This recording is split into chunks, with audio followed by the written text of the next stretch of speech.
दादा कोंडकेंसोबत काळ गाजवला, अभिनेत्री उषा संतापल्या. व्ही शांताराम पुरस्कार शासनाला परत, आनंद आश्रमात ठेवला. मराठी सिनेमात 1980 ते 90 दशकाचा काळ रुपेरी पडद्यावर गाजवणाऱ्या ज्येष्ठ अभिनेत्री उषा चव्हाण यांना शासनाबद्दल तीव्र असमाधान व्यक्त करत रोष व्यक्त केला. महाराष्ट्र शासनाकडून त्यांना मिळालेला व्ही शांताराम जीवन गौरव पुरस्कार देखील त्यांनी ठाण्यातील आनंद आश्रम या ठिकाणी येत आनंद दिघे यांच्या प्रतिमेसमोर परत केला.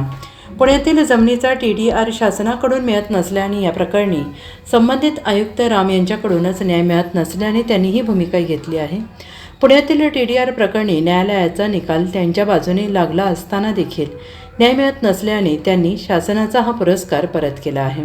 पुण्यातील TDR प्रकरणी न्यायालयाचा निकाल त्यांच्या बाजूने लागला असताना देखील न्याय मिळत नसल्याने त्यांनी शासनाचा हा पुरस्कार परत केला आहे. उपमुख्यमंत्री एकनाथ शिंदे यांच्याकडे नगरविकास खातं आहे, त्यामुळे एकनाथ शिंदे यांची देखील आपण भेट घेणार असल्याचं त्यांनी म्हटलं आहे. उपमुख्यमंत्री एकनाथ शिंदे हे कलाकारांवर प्रेम करणारे आहेत. ते नक्कीच उषाताईंना न्याय मिळवून देतील असा विश्वास यावेळी अभिनेते मंगेश देसाई यांनी व्यक्त केला आहे.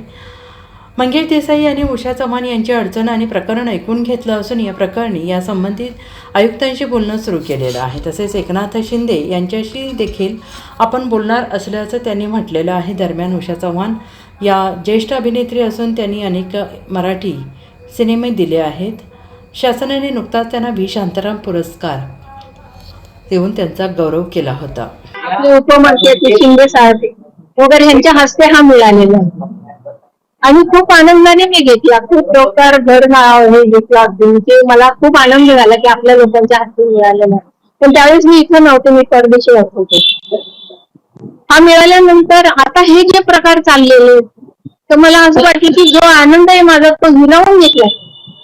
मग जाऊया ना आनंद आश्रमामध्ये की माझं व्यथा तिथं मांडते नाही.